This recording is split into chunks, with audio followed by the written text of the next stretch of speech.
নিখোঁজের ৮ ঘন্টা পর একমাত্র সন্তান ৮ বছরের শিশু মেজবাকে ফিরে পেয়ে আবেগে আপ্লুত মা।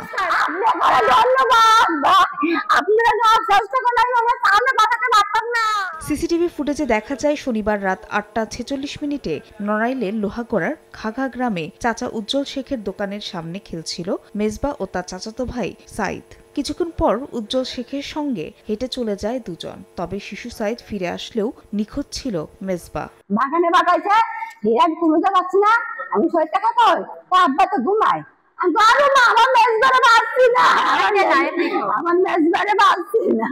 এই ঘটনায় শিশুটির মা লোহাগড়া থানায় একটি লিখিত অভিযোগ দিলে অভিযানে নামে পুলিশ। তথ্য প্রযুক্তির সহায়তায় ও তদন্তে দোকানি উজ্জ্বলের সম্পৃক্ততা মেলে। পরে তার দেওয়া তথ্যের ভিত্তিতে নিরিবিলি পিকনিক স্পটে অভিযান চালিয়ে উদ্ধার করা হয় মেজবাকে।